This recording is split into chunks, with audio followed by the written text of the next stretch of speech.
and welcome to GamesMaster. Here on our desert island, drowning is a constant source of life-threatening alarm, which is why we always have an inflatable close to hand.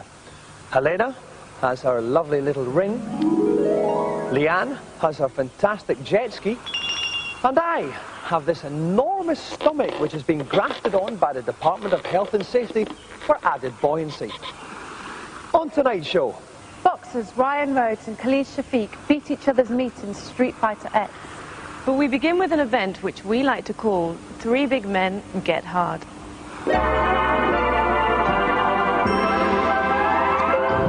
End of this challenge, my three contestants take on three different tasks on the N64 title GoldenEye. The first task is to rescue two hostages from a hijacked frigate. The second contestant must race through city streets in a stolen tank, searching for an elusive level exit. The last member of the trio finds himself on an enemy train. First, he must stop the train by destroying the wall-mounted brake pads. Then he must battle his way to the final carriage, where he must rescue the awaiting damsel. Finally, he must burn his way out of the carriage with his handy secret agent wristwatch laser. The three tasks must be performed within an overall time limit of 4 minutes. Oh, I do so enjoy a touch of male bonding. now this is a tough guys challenge, so we've gone out and got three tough guys who, like me, are paid to repel foreign invaders. Please welcome from the Marines, Marine Del Cross, Corporal Mark Hewitt and Sergeant Dave Pierce.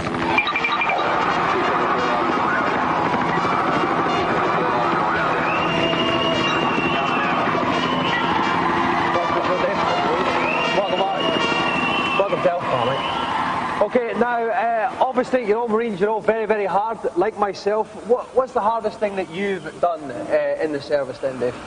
Well, I would say operating in the Scottish Highlands, actually, in winter, yomping around the mountains, which we do out there with all our kit, in those sort of harsh conditions. Now, Mark, what about you? What's the toughest thing you've had to do? I think probably deploying to Norway for Arctic training.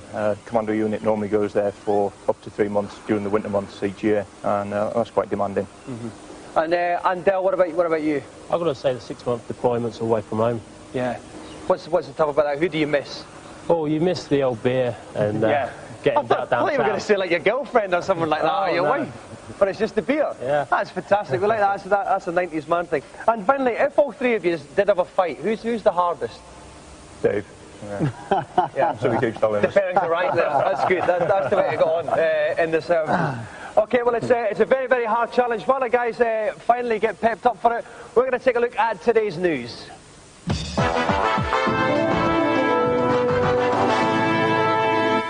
Early last week at the Space World Expo in Tokyo, games giant Nintendo unveiled the products they hope will establish the N64 as the games console. And since we're called GamesMaster, we thought it only right and proper to bring you an exclusive look at the show's highlights. F-Zero 64, the update of the old SNES classic, is not due for Japanese release until next June, but it already looked promising with tons of races on each track and the usual array of multiplayer options.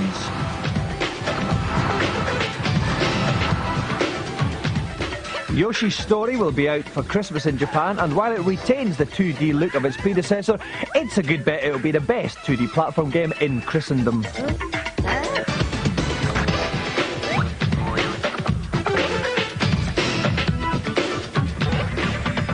1080 Snowboarding is the next title from the programming team responsible for Wave Race 64, and it should take cool boarders down a dark alley and beat it about the head.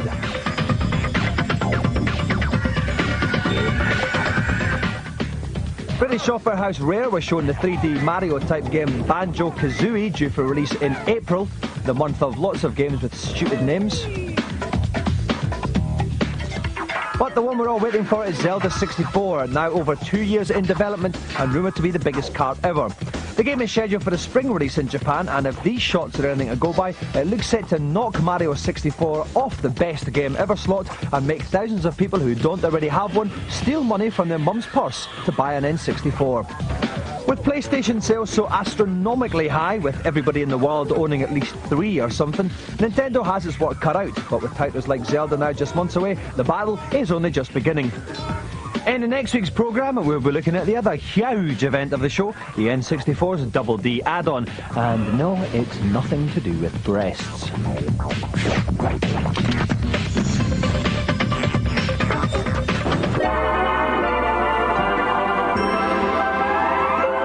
Joining me in the co-commentary box is Rick Henderson. Rick, you're no stranger to uniforms yourself. Well, I do like a nice nurse's uniform, but I often find they're 2 sizes too small for me. Very good. Now, this is a 3-part challenge. The guys have got 4 minutes to complete 3 tasks. Marine Delcross is up first, Rick. He's got to rescue 2 hostages from the ship. What is the best tips you can give him? Well, the best tips is get through that frigate as fast as possible, get through each of the rooms as fast as possible, and when you actually find a hostage, really be careful with your accuracy. You do not want to kill the hostage, because at the end of the day, if you kill a hostage, you'll lose 5 seconds of your time, 5-second penalty. To say nothing about the moral implications of it either. OK, now we reckon that Del can take about 40 to 45 seconds on this part of the challenge. If he takes longer than that, he will stitch up his 2 oppos there. So best of luck, Del. Your time begins now. OK, that huge, big, long, dark thing is a gun out of which will come bullets. You can see the bullets got left in the bottom right-hand corner of the screen. They're unlimited though, because this is Britain and we've got massive resources for our armed forces. OK, so we've got this first one. It's all going to kick off now, Rick. Yeah, certainly. The room on the right there is where the first hostage will be. Really must be very careful he doesn't shoot him. If he shoots him, it's going to be 5 seconds added to the time. Oh no, he's shot the hostage. 5 seconds added to the time there. But that's one of them, though. He just needs to find one other hostage. He's been gone for 30 seconds. That was 3.5 minutes left. There's the other hostage. He's shot the other hostages. But that means he's got him. He's released them. And that's 37 seconds. But 10 seconds for the penalties. A total of 47 seconds. That means there's 3 minutes, 30 seconds left for Corporal Mark Hewitt. OK, the second part of the challenge, by Corporal Mark Hewitt's part, is going to drive a tank through the hostile enemy streets to the exit. Rick, what's going to be the toughest thing about this? Well, the toughest thing is actually finding the correct route through the back streets, mainly because he's only going to have about a minute, I would say, to actually get to the actual exit. So, you know, he's only seen the route once before. It's getting that correct route. OK, and the other problem to look out for is as well, any civilians that Mark knocks over. It's 5 seconds added to his time. So best of luck, Mark.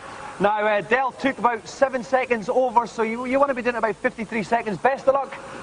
Off you go. OK, you can see the tank, big old turret. Little missiles left in the bottom right-hand corner of the screen, but it's basically the time is what we're worried about here, Rick. Yeah, he's gone the correct route to begin with. Oh, was that a civilian he knocked over? No, that was a bad guy. That was one of the bad guys. You can just plough through them. The civilians are the ones in nice slacks. Now, he's actually taking the correct route here. He's going all the right way. He really wants to do a first left as soon as he can. Not into the building. No, not the building. No, not the cars either, because that's going to take some of his energy off. That's that little semicircle you see on the left-hand side of the screen. The more red it gets, the more danger he is in. OK, we go for about 1 minute 17, 18 now. It's not too bad so far, Rick. Right, as he gets to the C junction, if he goes right, he'll be going the right way. He's taking the right way. He's gone very, very well. We've done about 2.5 minutes left. Overall time for the challenge. I'd say once he finishes about 40 seconds from now. He's still doing well. He's taking a left there. He's now going to take a right. I'd imagine it's he has to take a right here. He just has to follow this road round. He's hitting the mines that will seriously damage him. How near is he to the end now, Rick? Right, he's very near the end. He needs to take this first right.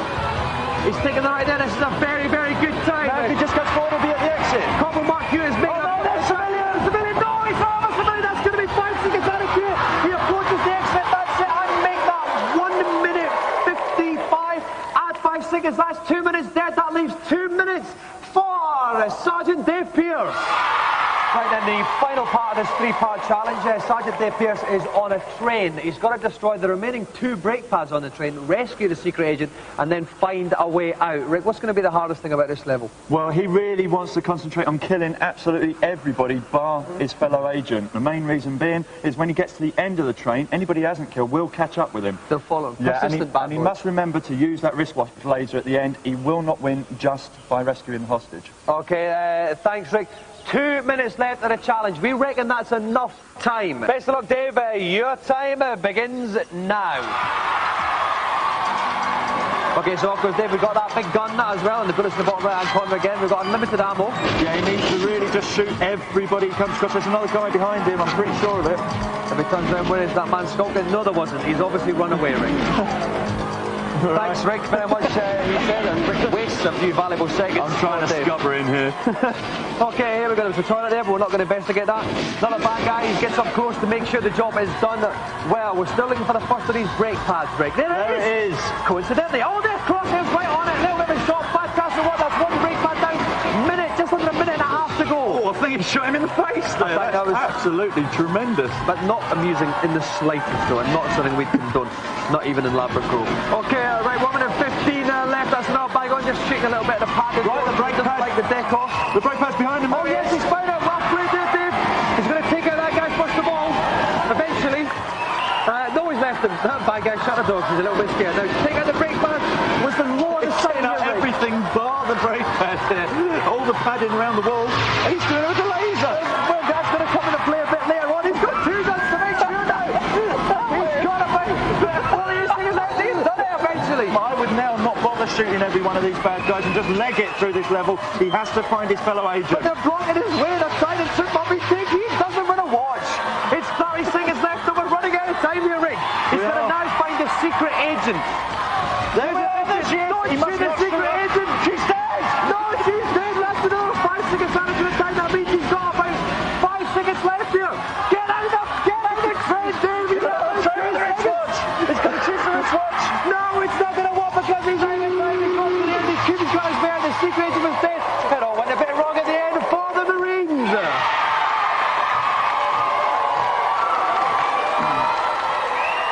Bad luck, guys. Let's deal with you in order of play here. Dell, first of all, interesting tactic, actually shooting the hostages rather than rescuing them there. Yeah, I thought that would cut down on time mucking about with the sights. Just go around and blast the whole house down. So you're about 7 seconds over, and then Corporal Mark Hewitt took over and played a blinder. You toasted that level, didn't you?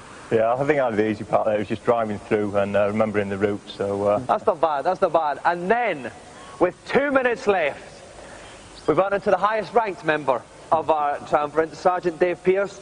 A gun-the-hole, shoot everything in sight, using every single weapon bonanza. No, I just utilised all the weapons I had, which I remembered I had, and I thought the watch came out the best, actually. Well, it's unfortunate, although the guys haven't won a joystick, it's been a pleasure to have you on, and it's good to know that the safety of Britain is in great hands, as long as it doesn't involve trains, frigates, hostages, or watches with lasers in it. Thank you very much indeed. Dave, Mark and Dell, the defence of the realm. Okay, so now, while our 3 Marines face punishment for their abysmal failure, the exact details of which we can't reveal on a family show, suffice to say it involves a vacuum cleaner and 3 pineapples, you can take a look at the Celebrity Challenge. Today's Celebrity Challenge will be a no-holds-barred strap on Street Fighter Alpha X, the 3D version of the classic beat-em-up.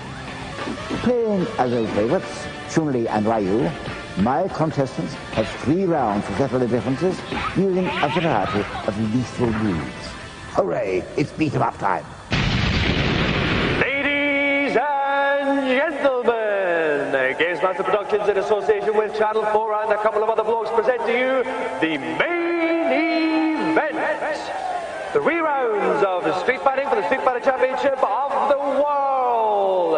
Presenting to you from Sheffield, England, the British WBO and IBF Intercontinental Champion, Ryan Rhodes.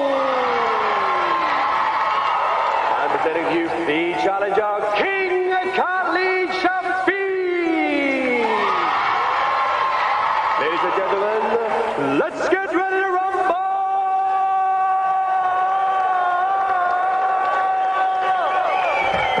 Sorry viewers, I've always wanted to do that. Ryan and Khalid, welcome to the show. Khalid, I'll start with you. You are very young for professional boxing. You're only 16, but you're allowed to fight professionally. How's that? Well, the main age in England is to box at 18 years old. But we managed to get a licence in Ireland so I can box on the continent until I'm 18 and box over here. So why don't you just wait till you're 18? Are you just hyperactive? Are you just looking for a fight? In the amateurs, I'm not getting paid for it. Why fight for a medal when I can fight when I get paid for it? That's exactly my same attitude to presenting this show sometimes. I know. Now, your challenger tonight, though, Mr. Ryan Rhodes. Now, Ryan, You and I have had a fight before. We have been in the ring, haven't we? Yeah, we did. We've already trained and sparred before together. And I'm glad to see you've recovered from the kicking I gave you. That black eye's gone down and everything. I'm glad to see you have too. Okay, I wish you both the best of luck. While I get the guys together and tell them that I want a good, clean fight, no punches below the belt and no pulling up each other's pants, you can take a quick commercial break.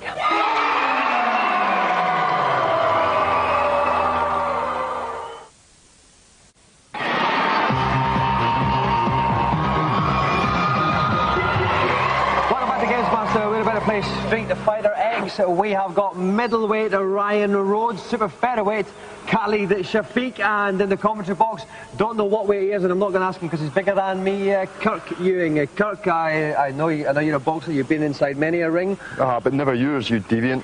No, that is true. Tips for the boys on this? Well, I mean, this is Street Fighter. I mean, it's got a heritage, it's got a history, you know, I mean, it goes all the way back and the same things always apply. But I always like to think that maybe you should always just remember to just do some simple stuff like punch and kick and jump and just move around the ring properly. The special moves? Well, the special moves are there, but don't get caught up in trying to find the buttons. Just get in and lay in about them. I'm sure the guys know that already. Okay, thank you very much, Kirk. Right, it's a best of 3 bout situation. The first one to win 2 will quite literally win.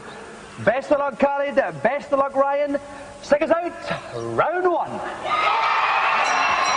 Now, Khalid is Ryu bloke on the left, Ryan is Chun-Li Girl on the right. In the top corners of the screen, you can see the energy bars right at the top. Underneath is the super move bars. We'll get into them a little bit later on.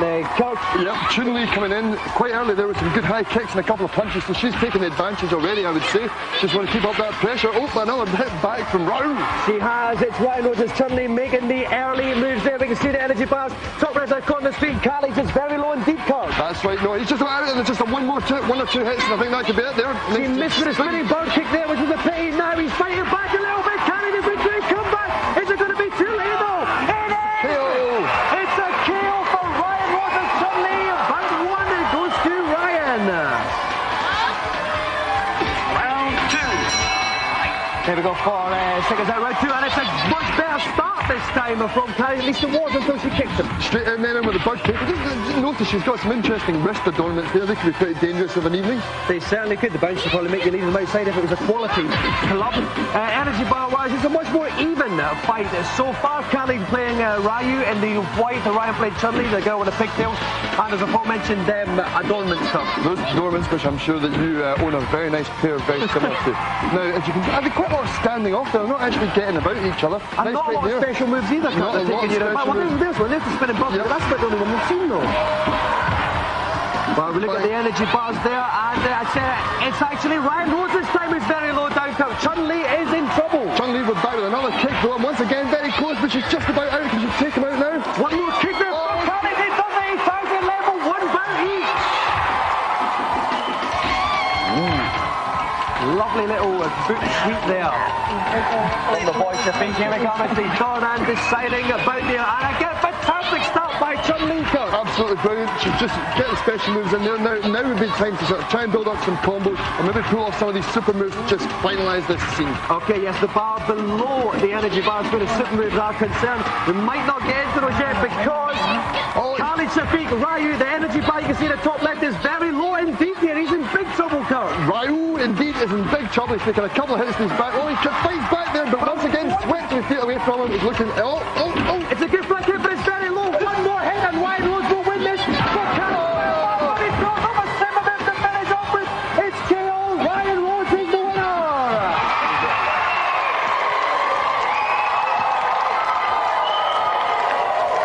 Okay, Khalid, starting with you first. First of all, you're beaten by a girl, which is going to take a wee while to live down. Now, secondly, I was watching you guys practicing. Now, in practice, you were pulling off a lot of special moves as Ryu, but I didn't see them in the actual match. In the dressing room, like you say, I was doing quite good. I guess Ryan was the best man today. Well, he certainly was there. Ryan, first of all, I suppose you did have the weight advantage over Khalid. Nothing compared to the weight advantage I've got over everyone. Khalid did pull around back there. You won the first one, Khalid won the second one. Were you worried there at all? I thought when Khalid pulled the second one back, I thought I got memories in the dressing room when he was beating me in there, but I held my own and I come out the successful one. Yeah. Well, the winner, then, and still undefeated after 17 fights, Mr. Ryan Rhodes.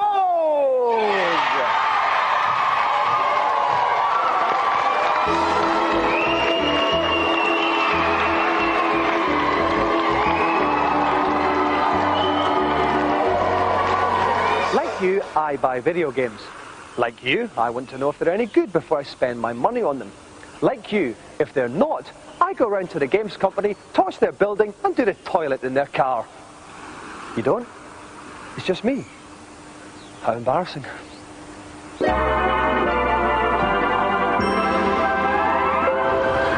Being Scottish, I've had more than my fair share of cute and bouncy little redheads.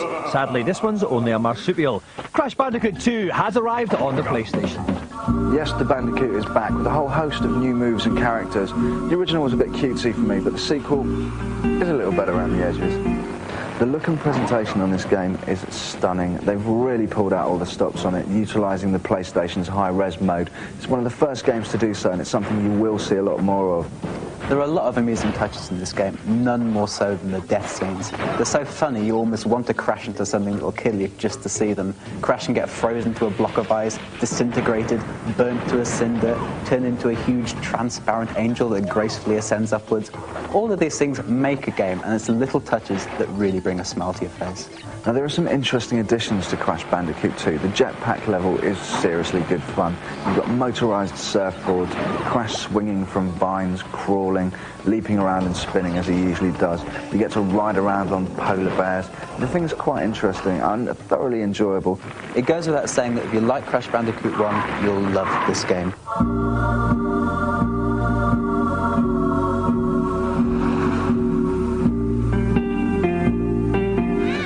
During the production of Diddy Kong Racing, anybody who mentioned the words Mario and kart was taken outside for an involuntary enema.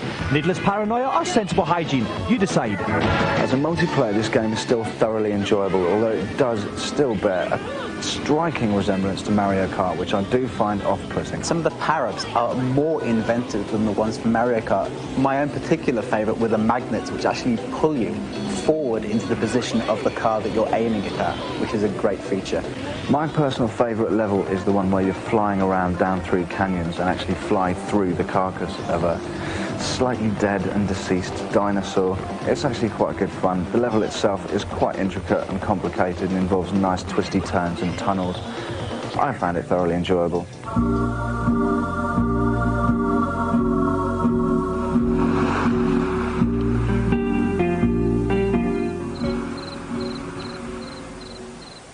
So that's 3 shows over, only 7 more GamesMasters to go. That means 7 weeks until television as a whole becomes duller than the Encyclopedia Britannica in a matte brown finish. See you later.